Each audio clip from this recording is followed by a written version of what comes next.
Oke, kembali lagi teman-teman di channel Randy. Kali ini bersama saya Nadan yang sang pembajak konten, yang sang pembajak akun sih. Sekarang kita ngobrol banget ya. iseng biasa kan, buat konten iseng, buat akun iseng ya, sekarang iseng dibajak. Nah ini kita sedang ngobrol ngopi bersama Ketua PC Kabupaten Garut masa hikmat 2020 ya, 2022. Sekarang sebentar lagi mau pensiun dari PC itu Kabupaten Garut. Bisa udah manja, sebelumnya nikah. Bisa juga udah panjang. Bang, kalau dibilang ya, Ibnu di Garut ini sekarang, apalagi di keluarga besar NU, bahkan mungkin bukan hanya di keluarga besar NU, kalau di keluarga besar NU memang Ibnu dewasa ini yang menjelang Sakma Abang Nahdlatul Ulama Kabupaten Garut sedang menjadi primadona.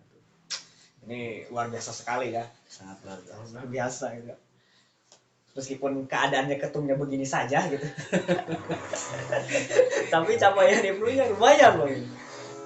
Sekarang mungkin berapa tuh sekarang PAC yang terbentuk di Kabupaten Garut? PAC yang terbentuk 32. Agak keras tuh berapa tuh? Oh, PAC yang terbentuk sampai hari ini itu 32 PAC. 30. Cuman ya biasalah dinamika organisasi, ada yang masih berproses, ada yang sudah progres. Itu dari 42 kecamatan tuh. Ya dari 42 kecamatan, tinggal mungkin 10 PAC lagi PR kita untuk bisa membentuk seluruh kecamatan di Kabupaten Garut yang lumayan cukup banyak juga kecamatan. Ini nih yang menarik nih teman-teman ya. Kalau perlu teman-teman ketahui bahwa Kabupaten Garut ini terdiri dari 42 kecamatan, 440 desa sekian lah ya, dan kelurahannya gitu teman-teman.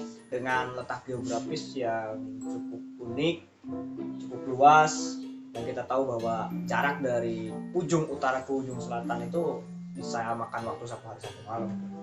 Nah ini luar biasa nih, ketum ini gak capek apa gitu? Ya kalau capek ya, kalau perjalanannya ya capek, yang namanya capek ya capek, cuman ya dinikmati aja gitu. Di samping tanggung jawab juga memang ini suatu istilahnya pengkhidmatan pribadi gitu lah, tentang saya terhadap organisasi. Karena apa? Ya istilahnya saya di organisasi itu dapat banyak manfaat yang dirasakan sampai hari ini. Makanya saya ingin menularkan apa yang saya rasakan kepada rekan-rekan yang memang belum merasakan manfaat dari organisasi. Cuman yang belum dapat satu mungkin dong. Apa? Dapat jodoh. Kan namanya juga pelajar. Pelajar mending berproses dulu lah, karir, pendidikan, ketimbang ayang-ayangan kayak depan cuma pemanis lah. Yang namanya pemanis ya itu kan bukan wajib istilahnya. Tapi kan tuh ya fenomenanya ya, apalagi anak muda ya. Ini kan Ibnu tuh biasa barengan sama IPP tuh. Malum ya anak muda, misalkan fenomenanya kalau di luar sana gitu ya, ada cendok-cendokan gitu. Gimana di Garut sendiri gimana tuh? Kalau di Garut sendiri itu ya dari rekan-rekan mungkin di PAC atau di cabang adalah pasti gitu kan. Ketum sendiri pernah gitu? Pernah. Pernah gitu. Itu waktu masih muda gitu. Pernah dulu. Gimana tak? Rasanya gitu, saat punya ecengan gitu ya, biasalah remaja lah ya, wajar ya. Ya pertama mungkin bisa saling support lah di organisasi. Kalau sama organisasi ada kegiatan-kegiatan bisa bareng, terus bisa saling support juga, bisa saling ngerti lah kalau misalkan kurang komunikasi yang intens gitu kan. Karena garapannya jelas. Maksudnya jelas di sini dia tahu garapan aku juga kan tahu garapan dia. Itu dulu. Ya ini kan memang teman-teman ya, kalau kita tahu fenomena hari ini, generasi muda itu ya nggak bisa lagi, tidak bisa dilepaskan dari fenomena ini. Tapi memang alhamdulillah ya tuh ya, kalau berkhidmat di PPN setidaknya minimal ya cinloknya positif. Iya. Mudah-mudahan nggak terjadi, ya naudzubillah lah, jangan pernah ada hal-hal yang di luar kendali kita sebagai masa pelajar yang terus berkembang, mengembangkan diri sebagai organisasi pelajar, menghasilkan kader-kader terbaik dan berbangsa. Apalagi ini tuh menjelang 1 Abad NU. Iya. Mungkin bisa sedikit bercerita atau menanggapi mungkin isu yang cukup seksi ya di Nahdlatul Ulama kemarin setelah pergantian pimpinan PBNU. Ibnu sebagai anak kandung badan otonom dari Nahdlatul Ulama sendiri, prospek atau bukan prospek, harapan menuju 1 Abad NU itu seperti apa? Terkait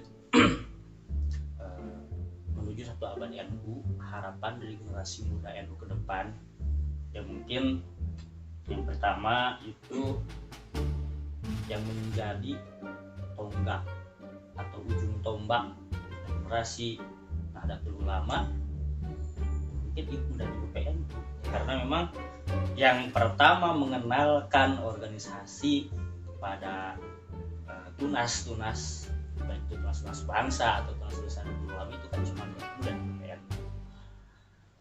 Nah, harapannya itu pertama, para pengurus NU itu harus mengerti terkait potensi anak muda hari ini. Bagaimana anak muda hari ini bisa ikut andil, berperan bersama-sama dengan pengurus NU di semua tingkatan, baik itu dari sisi dakwah, melalui media sosial dan sebagainya, terus dari sisi administrasi berbasis digital dan sebagainya. Nah, ini harus dilibatkan sejak dini. Terus yang kedua, memang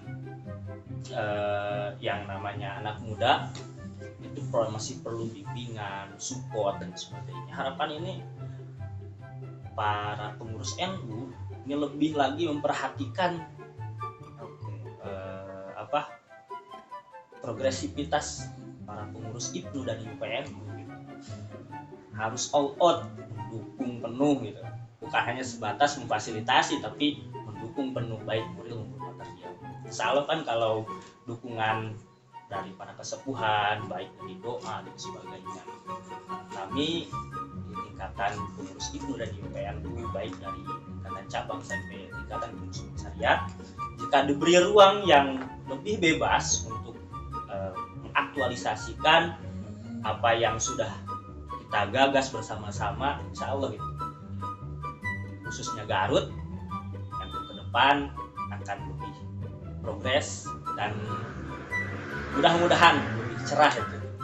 Karena memang bebannya berat ya, beban berat itu dimana kita ditugas atau diberi mandat untuk mewujudkan kemandirian organisasi ke depan, seperti halnya visi dari Pengurus Besar Nahdlatul Ulama, kemudian dari PCN baru sendiri mempunyai visi dan jamaah menaklukkan adil.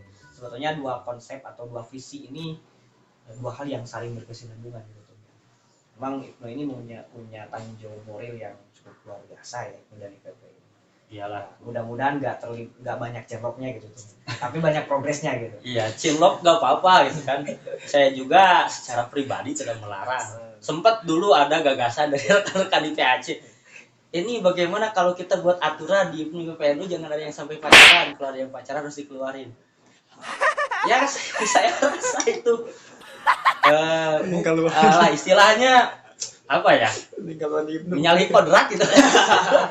Ya, karena naluri perasaan atau naluri asmara anak muda ya nggak bisa kita bendung gitu. Tapi di sini bukan artinya kita melarang, melainkan coba kita mengarahkan gitu ke hal yang lebih baik. Ya seperti kita tahu kan anak sekarang susah untuk istilahnya diatur-atur karena memang lahir di zaman yang merdeka dengan arus informasi yang lebih luas. Mungkin coba kita rubah atau di apa istilahnya